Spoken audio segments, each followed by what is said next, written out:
Olá, bom dia, bem-vindos a mais um podcast da nossa rubrica mensal de podcasts. Hoje temos como nosso convidado o professor António Sacavém, que foi e que é, ou era, nosso professor de negociação e argumentação.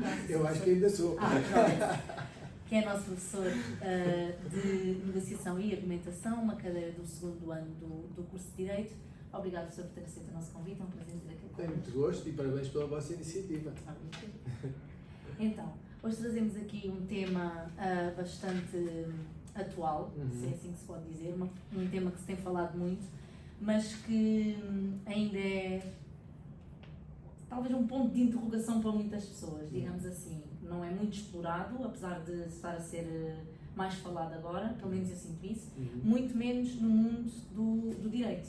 O que é que o professor considera, então, ou o tema é então a inteligência emocional e a comunicação no direito, convém dizer, não é? Exatamente. O professor quer apresentar-se e fazer uma breve apresentação também sobre o tema?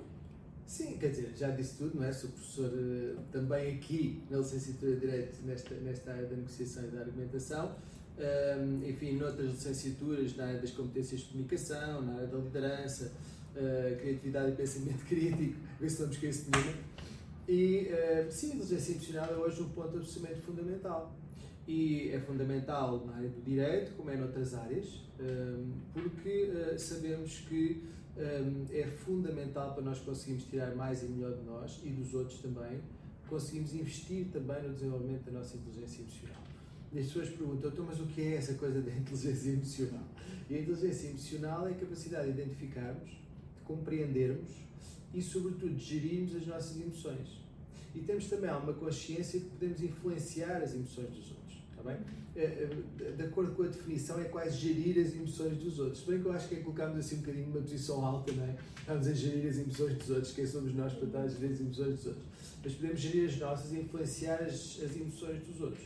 E vejam que quando nós criamos um clima de tranquilidade, um clima que seja ecológico para todos, as coisas fluem de uma forma completamente diferente. Vocês com certeza já entraram num sítio em que as pessoas estão muito ansiosas, vocês até vêm muito zen, e depois quando entram nesse sítio começam a ficar, não é? Desculpem a expressão, contaminados com essa, agora vou utilizar uma palavra no New Age, com essa vibe, não é? Ficamos contaminados com essa vibe. Também é verdade. Podemos vir mais ansiosos, não é? Podemos vir mais menos tranquilos, e entramos num sítio em que as pessoas estão tranquilas, as pessoas estão a comunicar de forma eficaz, revelam um bom nível de empatia quando nós entramos e nós imediatamente também nos tranquilizamos. Então este efeito da inteligência emocional é muito isto, é nós estarmos mais conscientes acerca das nossas emoções. Se vocês lerem um dicionário de emoções, o mais pequenino que eu conheço tem 40, mas há uns que têm mais de 100. E é curioso porque quando pergunto às pessoas, olha, escrevam lá quais é que são as vossas emoções predominantes durante o dia. As pessoas escrevem 2, 3, 4 e depois querem ir mais longe, mas não conseguem ser granulares a apontar as emoções. Então, se formos perguntar aos adolescentes como é que correu um teste, não é? Geralmente eles dizem-nos o quê? Correu bem ou correu mal? Então, o que é que sentiste? Senti-me bem ou senti-me mal? Na realidade, não são só os adolescentes, são os adultos também, mas sentir bem e sentir mal não é uma emoção, isso é apenas uma desculpa que nós encontramos, não é? Na incapacidade de encontrarmos uma emoção que seja específica para aquilo que estamos a sentir. Então, uma pessoa emocionalmente inteligente é alguém que consegue identificar melhor as emoções de forma cirúrgica e granular, que consegue compreendê-las, ou seja, qual é a lição desta emoção agora? Porque as emoções são gatilhos para a ação. Nós não queremos apagar as emoções negativas e ter só emoções positivas, porque as emoções negativas também têm um papel, não é? E nós temos de descobrir qual é. Há uma aprendizagem, por exemplo, agora estou a sentir vergonha, eu posso perguntar essa emoção, mas porquê é que eu agora estou a sentir vergonha? Eu não estou, mas poderia estar. Se eu tivesse, podia perguntar, porquê é que eu agora estou a sentir vergonha? Uma vez que viesse essa tomada de consciência, a emoção já não estava a fazer nada, não preciso estar a sentir vergonha durante 40 dias, não é? E 40 noites. Não, é preciso nós compreendermos qual é a lição que está por trás dessa emoção. E depois conseguimos, de facto, gerir melhor como é que eu passo de um estado mais pobre de recursos para um estado mais poderoso de recursos. Acredito que quando estamos na barra do tribunal, quando estamos numa negociação com outro, apesar de eu não ser jurista, mas estamos numa negociação com outro colega, não é? Há muita pressão, por vezes, em torno daquilo que é a área do mundo do direito, não é?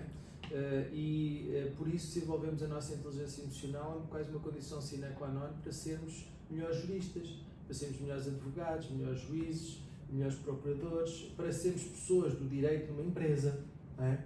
Numa organização.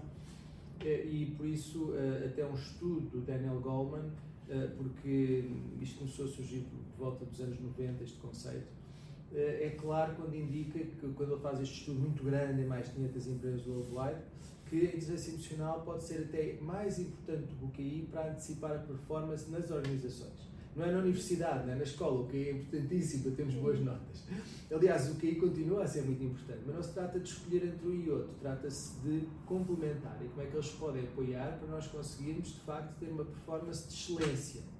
E não só uma excelência em termos daquilo que é a nossa capacidade de argumentação lógica, mas também falar para o coração dos nossos clientes, para o coração das pessoas. Se falar para a mente e também para o coração. Mas pronto, basicamente em termos de registro de introdução, penso que estão os principais tópicos abordados. Não sei se vocês querem acrescentar alguma coisa ou... Sim, a nossa primeira questão era mesmo o que é ser emocionalmente inteligente. O professor já respondeu a isso com clareza. Sim. Então, de que forma é que a inteligência emocional pode estar ligada à comunicação? De forma que a pessoa considera? Isso é uma excelente questão e está intrinsecamente ligada. Eu lembro, se vocês me perguntarem, então, mas qual é o ingrediente da inteligência emocional que está mais conectado com a comunicação? Talvez eu dissesse a empatia. Porque se falarmos de inteligência emocional, há vários ingredientes. A autoconsciência. O que é a autoconsciência? Eu ter a tal consciência das minhas emoções, de forma cirúrgica, e o impacto que está a ter nos outros. Depois há a questão do autocontrole. Como é que eu controlo as minhas emoções? Eu consigo ser rápido a mudar de um estado mais pobre de recursos para um estado mais habilitador? Quanto tempo é que eu demoro? As pessoas demoram muito tempo. Tem um acontecimento que percepcionaram como sendo mal de manhã e à noite ainda estão a ruminar sobre esse acontecimento. Outras pessoas não, rapidamente elas conseguem transferir. Quando nós evoluímos na nossa inteligência emocional, somos mais maduros emocionalmente, mais rapidamente nós conseguimos fazer essa transição. Também está conectada à resiliência emocional. Depois temos a autorregulação, enfim, já vos disse. Depois temos a automotivação. O que é a automotivação? A automotivação é nós conseguirmos perceber quais é que são os nossos principais motivos para a ação. Porque é que eu acordo de manhã todos os dias e tenho vontade de ir para um podcast aqui na Universidade Europeia, no campus da Lisboas?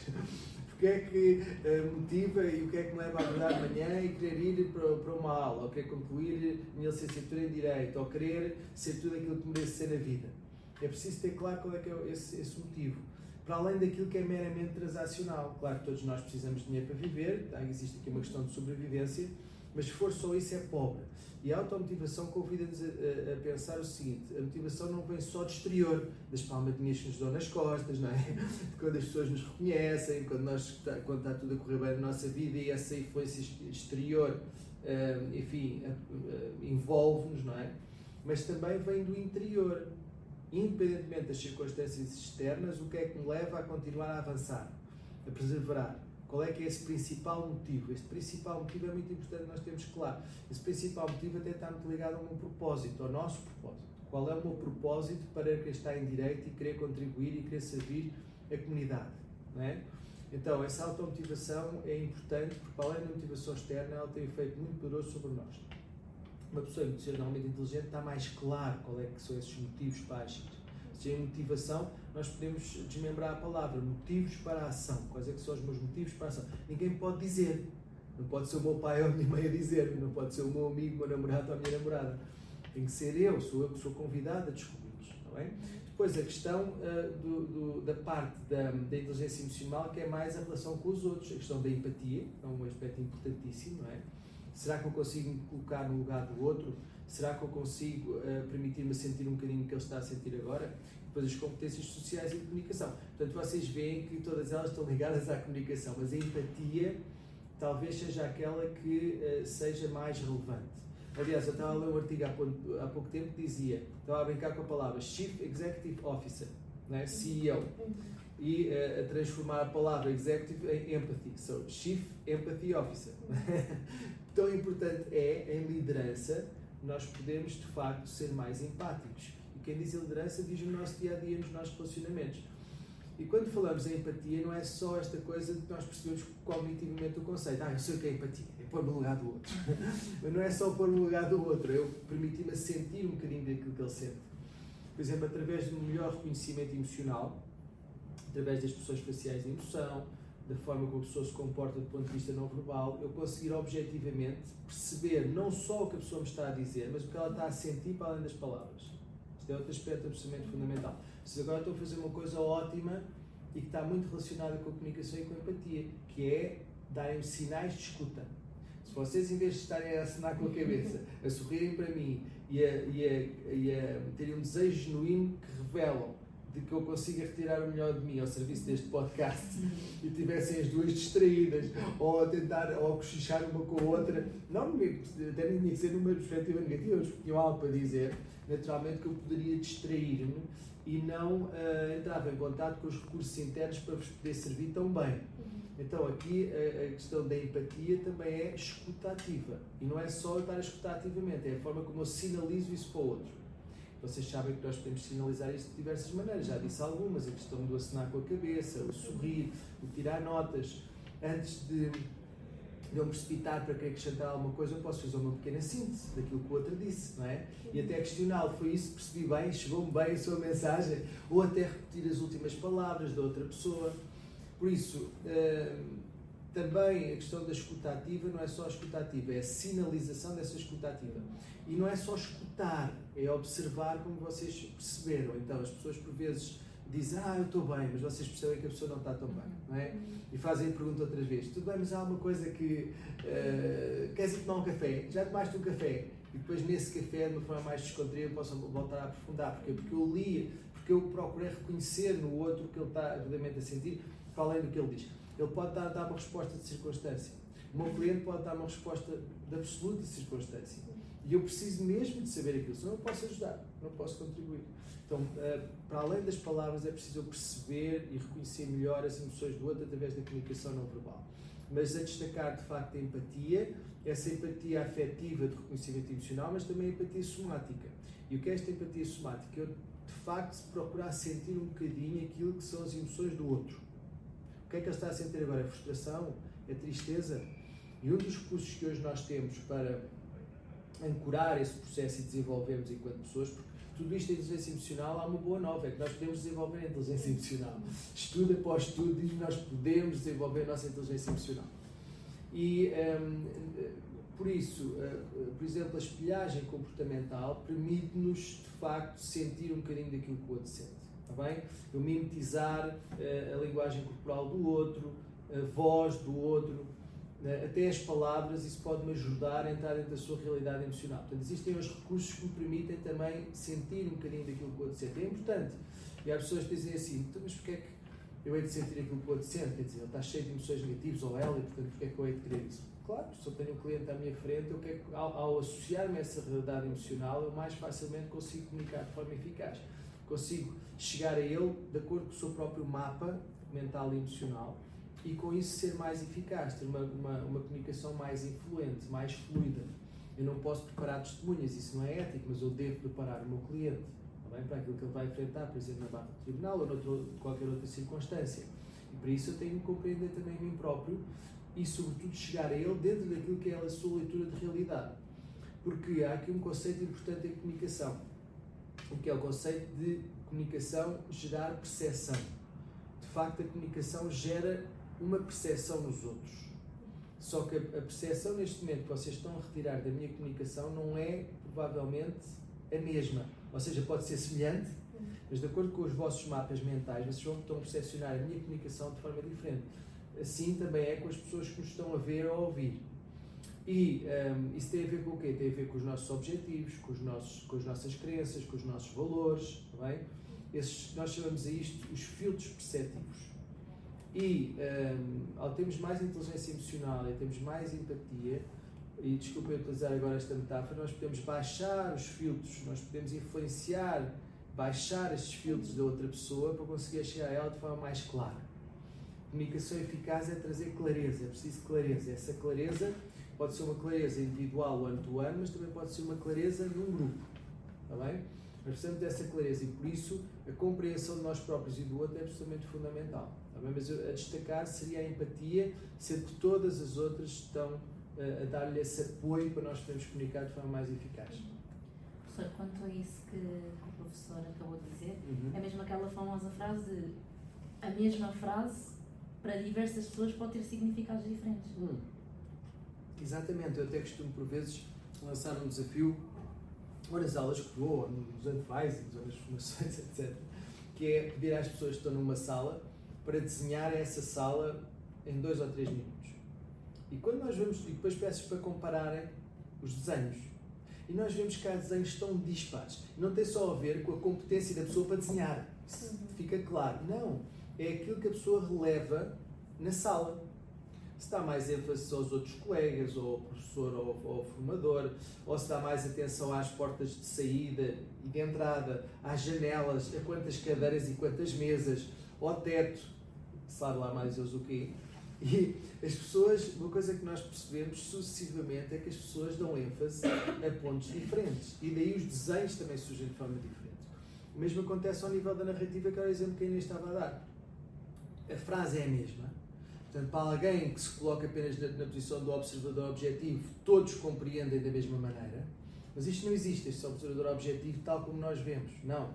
As pessoas, de facto, são influenciadas por esses mecanismos, por essas percepções. E esta mensagem, que pode ser tão clara, ela torna-se difusa porque tem que passar por estes filtros. E até a forma como a pessoa se sente emocionalmente. Vocês, com certeza, já sentiram isto. Quando vocês acordam muito bem dispostas, ficam muito mais predispostas para receber o outro e a comunicação do outro. Mas se eu estou muito preocupado, estou indisposto, estou aborrecido, eu não estou tão aberto à comunicação do outro, eventualmente. Porque eu estou autocentrado, eu estou preocupado com algo que para mim é muito importante naquele momento. Portanto, vocês vejam que a qualidade da mensagem vai chegar de forma completamente diferente no primeiro caso e no segundo. Por isso, o nosso estado emocional vai, no fundo, influenciar a forma como eu vou recolher a informação, como eu vou absorver a informação, como eu vou interpretar a informação e, no fim, como eu vou agir. E é curioso, não sei se já vos aconteceu, estarem a ver 2 pessoas discutir de forma muito acesa. Não é preciso estarem numa sessão de pugilado, está bem? Estou a falar do ponto de vista da comunicação. E é curioso que quem está de fora diz, mas estas pessoas estão a dizer praticamente o mesmo. Como é que elas estão assim tão antagonizadas? De onde é que vem toda esta acrimónia, não é? E vocês... E depois começamos a perceber que vem destas barreiras emocionais, não é? Tanto ao nível da narrativa per si ou do ponto de vista racional, há ali uma maré de emoções que estão a dificultar essa aproximação. Por isso, para além da comunicação criar essa percepção e vai eventualmente criar percepções diferentes de acordo com os filtros das pessoas, também a comunicação dos grandes objetivos é remover o espaço que nos separa. Porque é muito fácil nós criarmos espaço entre nós e os outros. E no mundo de direito não é diferente dos outros. Espaço com os nossos clientes, espaço com o juiz, espaço com o colega que estamos a negociar. Nós queremos remover esse espaço. Quando removemos parte desse espaço, tudo começa a ficar mais fluido, mais claro e conseguimos criar também algo que é importante em negociação, que é as tais negociações win-win, em que nós estamos dispostos a cooperar mais daquilo que estaríamos numa situação em que não teríamos essa preocupação e chegamos a resultados melhores, não só para nós, mas também para os outros. Não é uma questão idílica, nós sabemos hoje também do ponto de vista económico ou financeiro, uma negociação win-win que agregue valor, também desse ponto de vista tem fortes benefícios. Portanto, não é só uma questão de ser mais correto, nós somos seres cooperantes, mas também porque tem mais benefícios também desse ponto de vista e de muitos outros. Professor, e esse espaço que fala pode então gerar conflitos, como no mundo direito, como no mundo Exatamente, pode gerar conflitos muito grandes. Aliás, um dos livros que eu tive a ousadia de escrever foi Aprenda a Dizer Não Sem Culpas. Eu agora acrescentava na segunda, enfim, se voltasse a mexer no livro, Aprenda a Dizer Não Sem Culpas e Sem Desculpas. Sim, o não é uma palavrinha muito curta que pode evitar muitos problemas compridos. O sim é outra face da mesma moeda que nós somos convidados a jogar. E, na realidade, aquilo que se passa muitas vezes é que nós não temos nem consciência do impacto que temos sobre os outros, sobre nós próprios, quando estamos em piloto automático, quando não estamos conscientes daquilo que estamos a dizer e a fazer. E vocês dizem, mas eu estou sempre consciente, mas será que estamos mesmo naquelas tarefas rotineiras? Quando começa a ser uma rotina, nós já fazemos quase sem pensar. Lembro perfeitamente a primeira vez que entrei dentro de um carro, na minha primeira aula de condução, para aprender a guiar. Aquilo foi um pesadelo, sair de lá a escorrer em suor. Pôr a primeira, não é? Tirar o pé da embreagem, carregar no acelerador, depois olhar para a frente, olhar para trás, pisca para um lado, pisca para o outro. Meu Deus, que complexidade brutal. Passado algum tempo, o que se passa é que as pessoas até já fazem coisas que não deviam, que é estar ao telemóvel e etc. enquanto conduzem, ou falar com outra pessoa de forma muito natural. Portanto, é a natureza do ser humano nós automatizarmos os processos, nós criarmos estes hábitos e estas rotinas que são fundamentais se não conseguimos gerir esta complexidade do nosso dia-a-dia, e vocês têm consciência que o mundo está cada vez mais complexo, mais bunny, mais frágil, mais não linear, mais ansioso, mais imprevisível. Para gerirmos esta complexidade, nós criamos estes automatismos, mas estes automatismos também nos retiram consciência do momento. Por isso é que já se diz há muitos milhares de anos de facto, a importância de estarmos aqui presentes no agora. Mas há um estudo muito interessante de 2010 da Universidade de Harvard, em que eles conseguiram demonstrar que o ser humano em média está presente apenas 53%. Ou seja, 47% do tempo, desculpem a expressão, nós estamos a navegar na maionese, ok? Ou a ruminar acerca do passado com coisas que nos preocupam, ou a antecipar o futuro, que pode ser bom ou mau, geralmente pior do que melhor, e preocupados com isso. E esquecemos de que essa oportunidade de remover espaço é agora. Vão ver, é aqui. Aliás, em português até é muito curioso, porque a palavra presente e dádiva é a mesma. Presente, presente. Estar no presente é uma dádiva. Então, se nós queremos remover esse espaço, é também importante nós aprendermos a gerir as nossas emoções e aprendemos a estar mais no aqui e no agora. Isso também é a função da inteligência emocional. Por isso, esse espaço para ser removido, por um lado, é fácil criar esse espaço quando não estamos no presente, porque as outras pessoas ficam aliadas na nossa comunicação, nós ficamos aliados na comunicação do outro, a nossa escuta ativa decresce de forma avassaladora e a nossa observação ativa também, e por isso não conseguimos fazer o fit com aquilo que a outra pessoa, as necessidades da outra pessoa. Nós não falamos só por uma questão de deixar clara uma mensagem, nós queremos falar também para as necessidades do outro, para os sentimentos do outro. Okay? Não é só uma experiência cognitiva.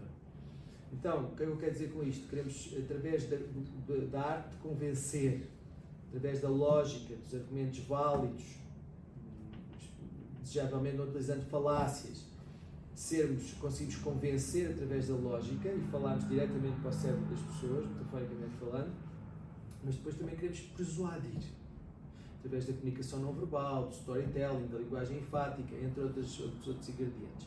Por isso, estas duas vertentes que tornam a comunicação eficaz.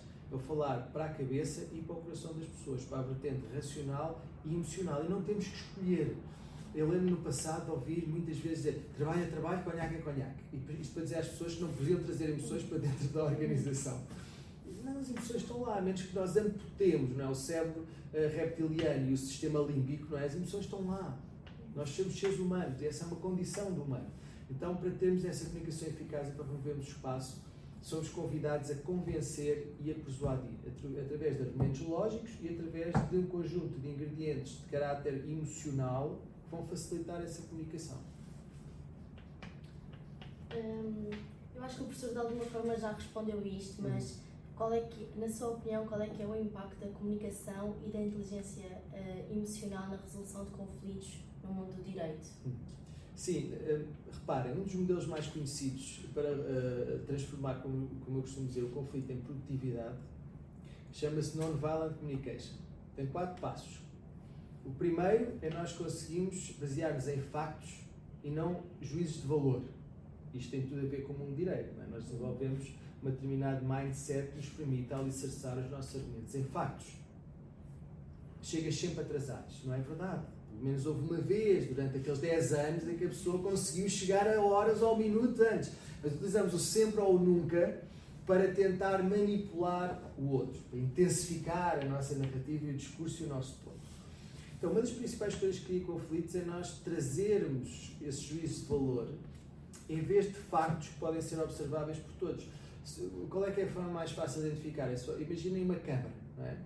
Se essa câmara está sempre a gravar, e vocês conseguem descrever tal qual essa câmara está a gravar, isso torna-se claro para todos, porque pode ser verificável, é um facto verificável, todos podemos ver. Se formos ver a gravação, todos vamos ver da mesma forma, se tivermos uma boa descrição e se for clara a imagem, aquilo que está a acontecer.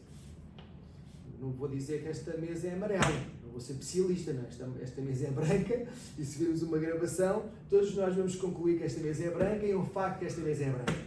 Claro que tens que dizer, está bem, esta mesa não, só o topo da mesa, porque se nós vimos dentro da mesa, obviamente há madeira, que já é castanha, etc. Mas o topo da mesa, e aí é este esforço pelo facto de ser o mais cirúrgico também possível, o topo da mesa é branco, pode ser observado.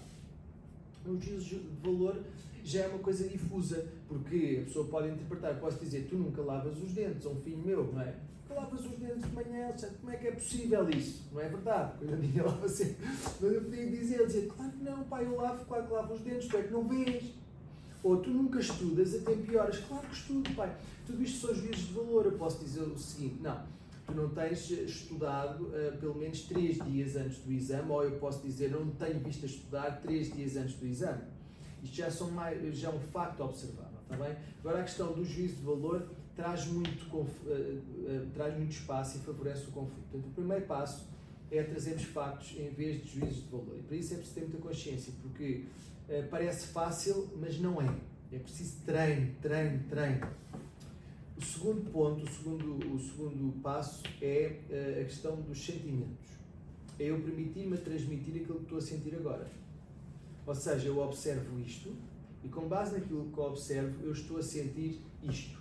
Eu posso dizer o seguinte, eu tenho observado que durante o último mês, nas 4 reuniões que fizemos, houve 2 em que não conseguiste chegar a tempo. Fico um bocadinho frustrado quando observo isso a acontecer, mas posso acrescentar mais. Frustrado, triste, angustiado, whatever. Não pode ser coisas positivas. Fico muito entusiasmado por chegas atrasado. Provavelmente não.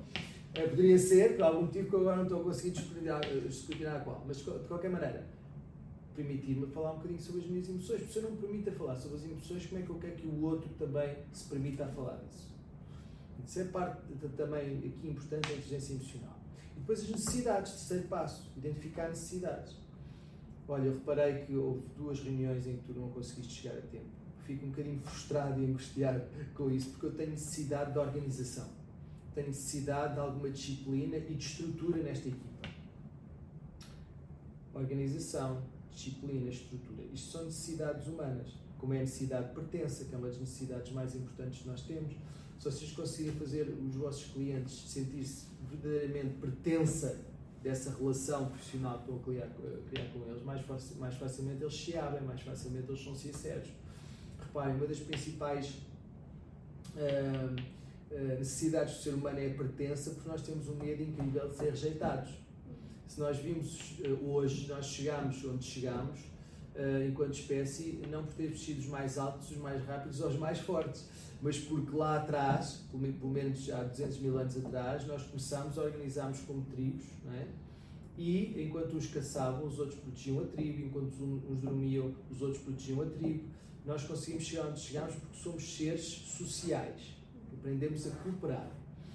E por isso, reparem, lá há 200 mil anos atrás, sermos rejeitados da tribo significava uma coisa muito simples, é geralmente a morte. E nós trazemos isso dentro do nosso material genético. E hoje, esta percepção de rejeição é muito má. Nós sentimos muito mal quando nos sentimos rejeitados. Aprender a lidar com a rejeição é um ponto importante também ao nível da inteligência emocional.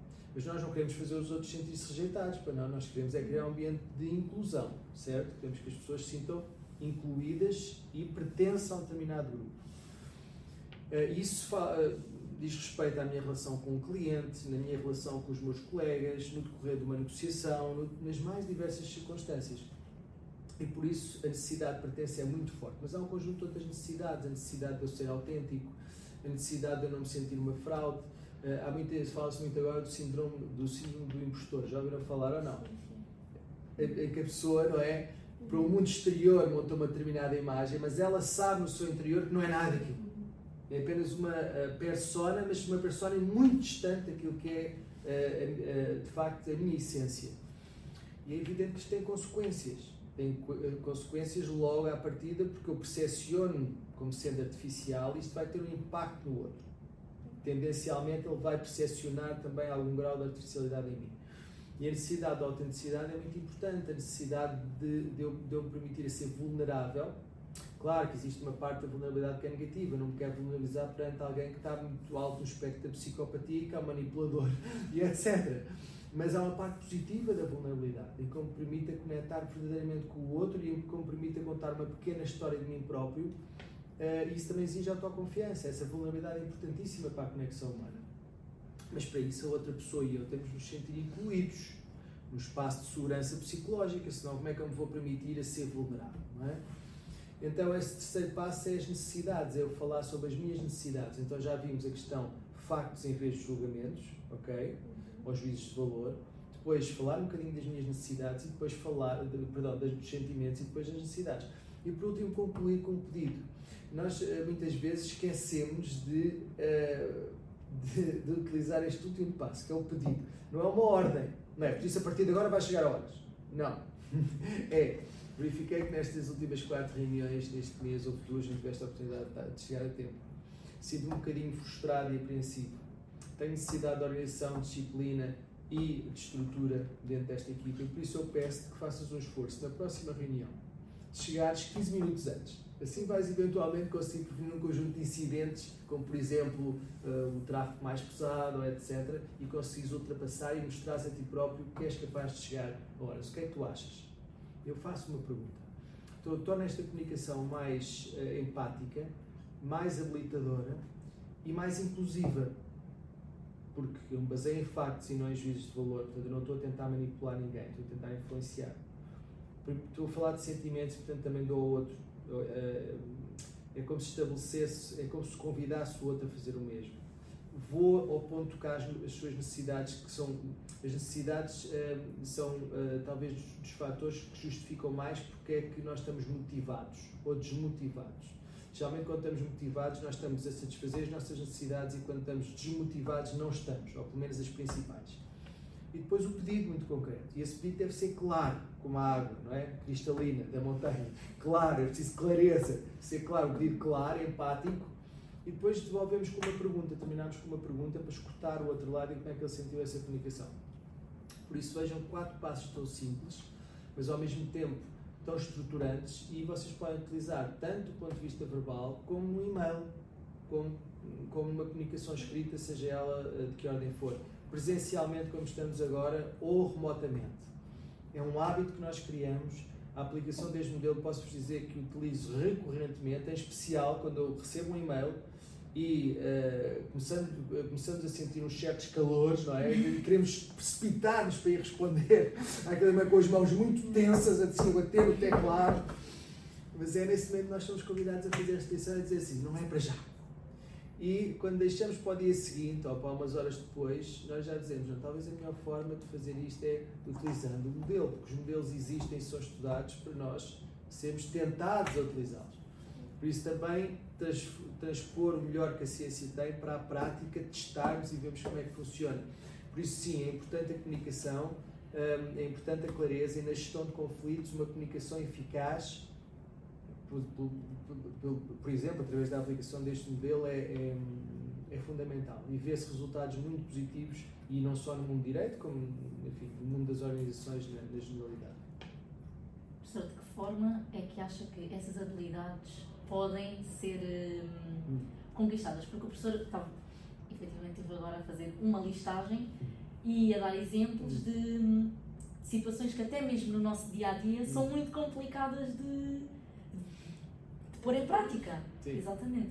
Quanto mais numa situação de negociação ou de resolução de um conflito, porque é mesmo isso, às vezes o sentimento e a frustração, e seja lá o que for, vem à flor da pele e a pessoa tem que ter esse autocontrole. Como é que acha que podemos adquirir esse tipo de habilidades? É só estudar? É fazer formações? Isso é importante. Essa pergunta é fundamental, porque vai desaguar nestas práticas pedagógicas que, aliás, a Universidade, como vocês sabem agora, está a utilizar cada vez mais. O que é um challenge-based learning? O que é um simulation-based learning? O que é que se pretende cada vez mais nestas práticas pedagógicas? É nós utilizarmos metodologias ativas. Metodologias ativas convidam-nos a agir. Não basta ter este conhecimento intelectual, que é importantíssimo, é importante estudar as coisas. Mas esse conhecimento intelectual, sem ser aplicado à ação, ele não tem, portanto, lastro, ele não tem validade prática para o nosso dia a dia. E por isso, sim, é preciso nós sabermos os modelos, tal qual eu agora descrevi um, e vocês podem aprofundar outros, mas é importante também montarmos um plano de ação. E um dos pontos desse plano de ação pode ser, por exemplo, nós trabalharmos para desenvolvermos a nossa inteligência emocional. Imaginem algo que hoje se fala muito e que está bem testado também hoje do ponto de vista experimental, que é o mindfulness, ok? A meditação mindfulness, em que eu procuro desenvolver uma atenção plena, estar mais tempo no aqui e no agora, estar mais atento a tudo aquilo que se passa à minha volta. E como é que eu posso fazer? Meditando, fazer mindfulness todos os dias. Eu posso começar com 5 minutos, evoluir para 10, evoluir para 15, de acordo com a minha gestão do tempo. E eu sei que agora aqui tenho uma prática muito concreta que me pode ajudar a desenvolver a minha inteligência emocional, me pode ajudar a estar mais calmo debaixo de uma tempestade, metaforicamente falando. Então, uma das práticas pode ser o mindfulness. Então, eu escrevo com uma ação, olha, a primeira ação, mindfulness. E quando é que vou começar? Ontem já era tarde, então eu quero começar o mais rápido possível. Hoje, ok? Às tantas horas vou fazer todos os dias antes de dormir, ou vou fazer todos os dias de manhã, ok? Isto é uma ação concreta. Aqui já é acionável. Eu estou a transpor um conhecimento teórico para a minha prática. Há um segredo que é este, é o plano de ação deve ser construído pelo próprio, porque algo que é ecológico para mim pode não ser ecológico para vocês. Então há aqui um convite e um desafio respeitoso a que cada um desenvolva o seu plano de ação de acordo com aquilo que sabe da teoria. Mas o mindfulness pode ser um caminho interessante. O desenvolvimento da escuta ativa, já falámos aqui. Como é que eu posso, qual é a ação que me pode levar a ter uma melhor escuta ativa? Digam-me lá vocês. Uma ação que Me pode levar a desenvolver a minha escuta ativa. Atenção, talvez. Atenção, aumentar o meu nível de atenção. Boa, mais. Uma ação concreta que vocês podem desempenhar todos os dias. Ouvir mais do que falar, talvez. Ouvir mais do que falar. Ora, isso é uma ação concreta. Não é? Eu posso dizer, eu comprometo-me a partir de hoje a escutar mais do que aquilo que falo. Ou seja, ao final do dia, eu vou introduzir aqui uma escala de Likert e vou dizer assim, de 1 a 10. Se é 1, é porque eu falei muito mais do que aquilo que escutei. Mas se for um 8, um 9 ou um 10, é porque eu escutei mais do que aquilo que falei. Isso é bom. Então depois posso reavaliar o meu comportamento durante o dia. Isto pode ser transformado numa ação, não é? Escuta ativa. Eu também posso transformar em sinais de escuta. Dizer o seguinte, pelo menos vai haver 3 interações que eu vou ter durante o dia em que eu vou dar sinais de escuta muito claros ao meu interlocutor. 3 momentos, todos os dias 3 momentos. Eu só quero 3 momentos. Porque se eu faço em 3 momentos, a tendência é para depois eu expandir para todos os outros. Não é? Então isto também pode ser uma ação concreta para evoluir na escuta ativa. Eu posso também evoluir a minha escuta ativa, por exemplo, ou na minha observação ativa, se eu decido ver 10 minutos de televisão sem som. Mas isso não é escuta ativa, não, mas é observação ativa, está bem? Que é muito importante em termos de comunicação, não é só o que eu escuto, eu que observo na comunicação não verbal do outro. Estão a ver 10 minutos de televisão todos os dias sem som, só para estar com esta ênfase no aspecto não verbal. Posso ver um debate, pode ser aqueles debates sobre futebol em que eles têm, por vezes, uma linguagem muito intensa, ou elas, não é? E eu comprometo uma ação, eu posso medir, é muito concreto, ao final do dia eu posso dizer eu vi ou não vi. Então, o plano de ação é importantíssimo, é plano de ação. E por isso, outra coisa que é importante nós desenvolvermos é a empatia, já falámos de empatia, não é? Por isso, o mindfulness, a questão da escuta ativa e a questão da empatia. Que a ação é que pode ser nutritiva e habilitadora para desenvolvermos a empatia? Digam-me lá. Que ação é que eu posso fazer todos os dias para ser mais empático ao longo do tempo? Também pode muito bater-se com aquilo que falámos há bocado, que é ouvir mais o outro e assim conseguimos mais colocar no lugar do outro. E a escuta ativa está muito relacionada com a empatia. Podemos utilizar também, por exemplo, a espelhagem comportamental. Vou dizer assim, não é eu imitar a linguagem corporal do outro, é entrar no mesmo registro. É como se fosse uma dança, não? Se eu quiser colocar agora num registro que seja semelhante do vosso, por exemplo, queria fazer isto, não é? Já mudou a sua linguagem corporal. Eu não tenho que dizer, mas eu posso fazer. Vejam que vocês agora estão as duas em sintonia, eu também estou, estamos os três em sintonia. Não é por acaso, porque nós fizemos uma escolha consciente para que fosse assim, está bem? Eu criei aqui como se fosse este kick-off, mas vejam como a dança se desenrolou. Não é só uma questão de eu imitar o outro de forma ridícula. É uma questão de eu entrar dentro do mesmo registro, criando uma afiliação afetiva através da comunicação não verbal. Lembra-se que a comunicação não verbal é muito importante, porquê? Porque nós há mais de 200 mil anos que comunicamos através de comunicação não verbal. Só nos últimos anos, talvez 10% do tempo, 15% do tempo, é que desenvolvemos a linguagem. Então, mais de 60% do processo de comunicação é não verbal, ele está a acontecer de qualquer maneira e a maioria das pessoas não tem consciência do que está a fazer com o corpo, se está a gesticular ou não, se está mais para a frente ou mais para trás, se está com um ar muito sério ou sempre a rir. As pessoas não têm consciência. Então, é um convite à consciência. O desenvolvimento da empatia é um desenvolvimento à consciência, estamos mais conscientes de nós próprios. Por isso, esta espelhagem comportamental pode ajudar-nos não só a criar a afiliação afetiva, mas eu entrar dentro da realidade emocional do outro e permitir-me sentir um bocadinho daquilo que ele sente. Um dos pontos do plano de ação, já temos aqui dois, um terceiro pode ser, ok, durante cada interação que eu tiver, eu quero ter consciência de que estou a espelhar o outro. Se quiserem algo mais simples, podem também nomear 2 ou 3 ou 4 ou 5 durante o dia. Se quiserem para algo mais difícil, cada interação que eu tiver, eu quero mimetizar, quero espelhar o comportamento não verbal do outro. E depois podem querer evoluir para mimetizar a voz. Se a pessoa tem uma voz com um volume alto ou um volume baixo, se fala rápido ou se fala mais lentamente. Eu posso estar com muita atenção a estes atributos e depois também procurar acompanhar a pessoa. É como se eu quisesse dar a oportunidade ao outro de se rever um bocadinho em mim próprio. Se eu quisesse dar a oportunidade ao outro de ele se rever um bocadinho em mim próprio através do comportamento, não é? Não verbal, e através da voz. E depois também através da linguagem. Vejam que, se vocês são capazes de repetir as últimas palavras, que tiverão com uma escuta ativa, ou até de fazer uma pequena síntese, como eu disse ao início deste podcast, vocês vão ter a certeza, de que perceberam bem, porque dão a oportunidade ao outro de acrescentar alguma coisa, mas 2, vão dar a indicação clara ao outro que estavam a escutar.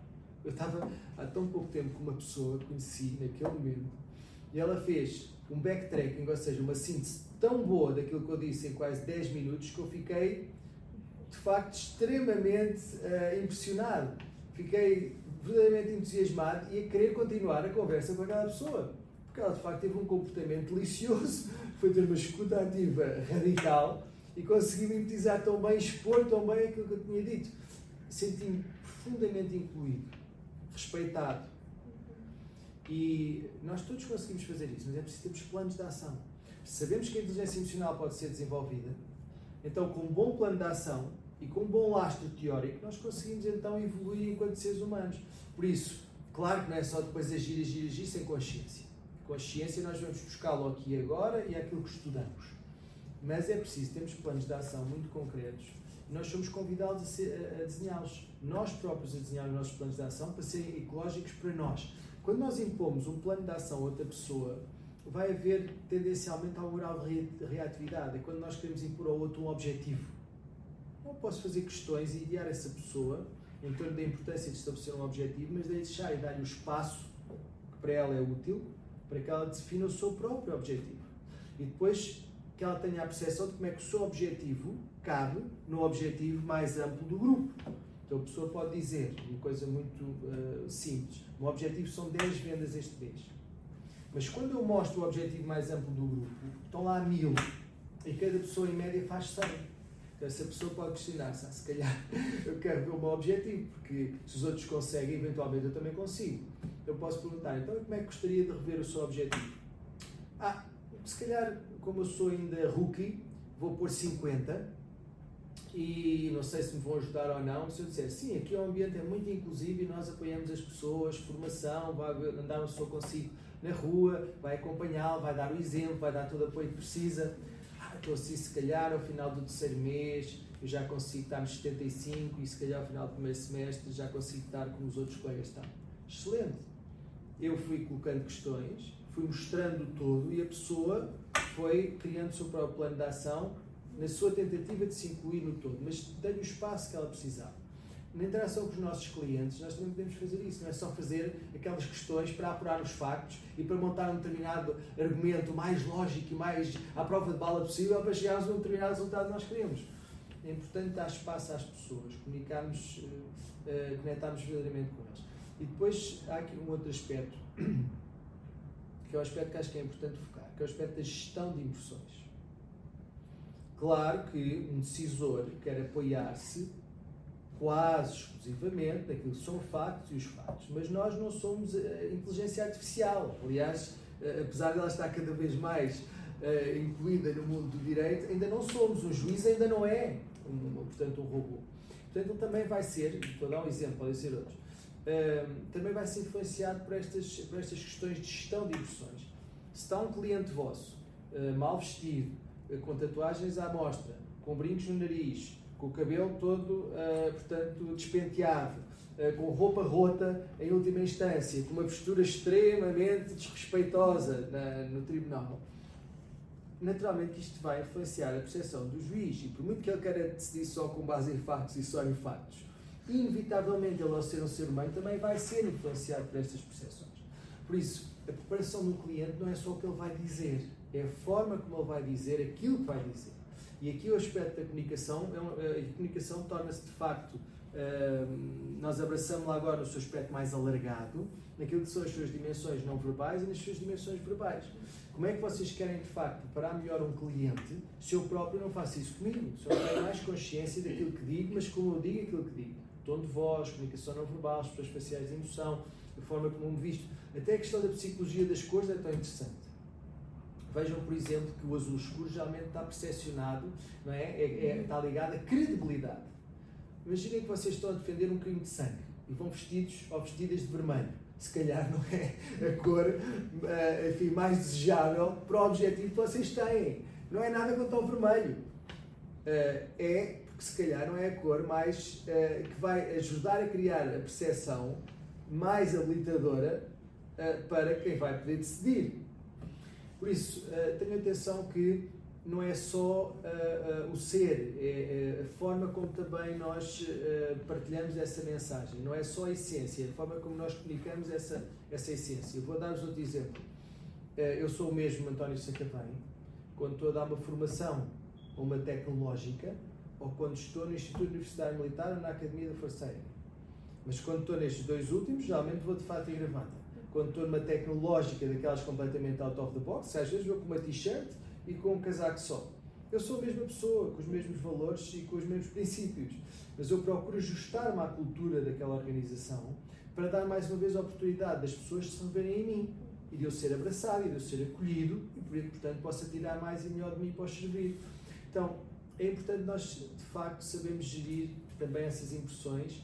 E não é uma questão de escolha. Muitas vezes dizem, isto é o ser ou é o parecer. Não, é importante ser e é importante parecer. Só o nosso cérebro nos obriga a escolher uma situação dessas. Somos convidados a integrar.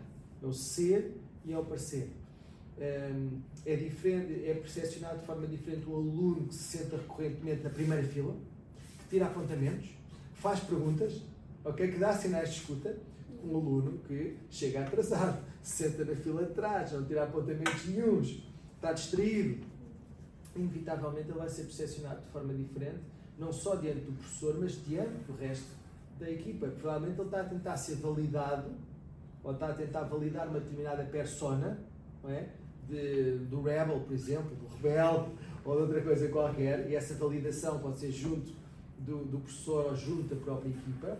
Mas é preciso termos muito cuidado, porque uma vez que montemos essa persona, nós depois queremos ser congruentes nesse grupo com essa persona, e ela pode não ser habilitadora, ela pode não nos ajudar a evoluir. Está bem? Portanto, quando também estamos a montar ou estamos a desenvolver a nossa reputação no mundo do direito, é importante percebermos quem somos e, em termos de marketing pessoal, como é que eu quero ser uma versão melhorada de mim próprio. E depois garantir que o parecer e o ser estão aqui o mais conectados possíveis. Neste mundo jurídico, quais é que considera o professor ser os desafios mais comuns enfrentados em termos da comunicação e inteligência artificial? Emocional. E como é que acha que podemos combatê-los?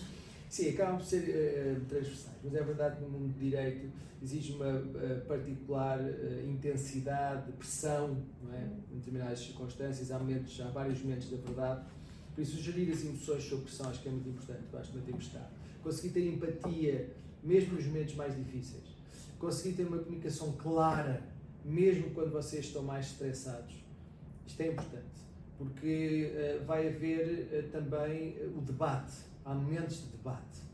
E esse debate, por vezes, pode ser um debate competitivo. Não é que os debates não tenham todos esse fito, mas vocês vejam que nestas últimas eleições houve debates muito mais cooperativos, como por exemplo tiveram alguns dos partidos da esquerda, e houve debates muito competitivos em que ninguém percebeu nada. De facto foi ali um conjunto de ataques pessoais e ao nível das ideias não se debateu nada. Mas a questão é que vocês vão ter esse registro eventualmente mais competitivo, temos de ser realistas e por isso treinar clareza debaixo de discussão é fundamental. Debaixo de fogo é fundamental. E o que é que podemos fazer para isso? Mais uma vez, vamos aos recursos, vamos ao mindfulness, vamos à respiração consciente, vamos, por exemplo, a algo que hoje é extremamente, que é um mecanismo muito habilitador, que é as posturas poderosas. Vocês fazerem posturas poderosas antes do momento da verdade, na vossa intimidade, sabemos hoje que isso vos leva a ancorar, ou que nos leva a ancorar um estado mais poderoso de recursos, ajuda-nos a ter mais confiança, não é? Por isso estarmos empoderados, vermos antes de acontecer, é como se montássemos um filme em que nos vemos confiantes, a articular fluentemente o nosso discurso, a ter uma comunicação não verbal, de facto que seja habilitadora, que seja positiva, que seja confiante, que seja autêntica. E, portanto, todos estes fatores, quando começam a treiná-los e a montá-los dentro de um plano de ação, vocês ficam muito mais preparados e habilitados para, nesses momentos, em especial nesses momentos mais difíceis, vocês conseguirem manter a cabeça fria, as emoções bem geridas e o vosso discurso, de facto, claro e não irem para o tipping point em que vocês perdem o controle emocional. Esse ponto em que perdemos o controle emocional, é tentar empurrá-lo para mais longe possível, porque vai existir sempre, mas tentar empurrar para mais longe possível, ao ponto de vocês serem gigantes emocionais, serem um gigante emocional para conseguir manter claro e empático debaixo de pressão, não é?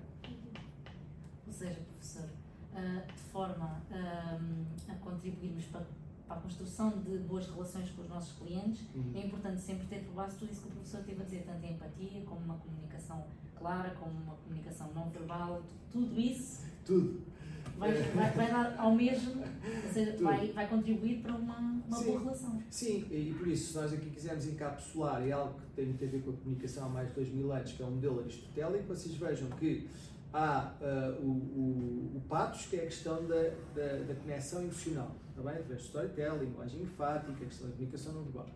Depois há a questão do logos, que é toda a argumentação lógica, argumentos válidos, lógicos, que possam baseados em factos sólidos, que nos permitam de facto convencer o outro. E depois tudo isto pode ser encapsulado com o ethos, não é? Que é a questão da credibilidade. Por isso eu acrescentaria aqui o ethos, ou seja, a credibilidade.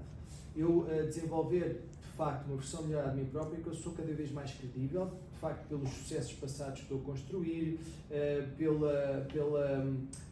pelas referências que tenho de outros clientes, por aquilo que eu estudei, por aquilo que eu me empenho, pelos testemunhos que consigo, pela forma como eu comunico, está bem? Através também hoje dos novos meios de comunicação, das redes sociais, sites, etc. Tudo isso conseguir envolver tanto aqui o pathos como o logos com o ethos, ou seja, com a questão da credibilidade. E se nós tivermos em atenção, estes 3 pontos são fundamentais. Podem construir quase qualquer cenário baseado nestes 3 pontos: ethos, credibilidade, logos, argumentação lógica com factos à prova de bala, pathos, conexão emocional. Podem construir uma comunicação super eficaz, influente, clara, e com isso chegarem-se mais próximos dos vossos clientes e removerem o espaço que ainda vos separa. Não temos mais nenhuma pergunta. Ok, e mais uma vez quero desejar-vos muito sucesso para este podcast, excelente iniciativa e obrigado por me terem convidado. Obrigado por ter aceito estar aqui connosco. É um privilégio. Obrigada.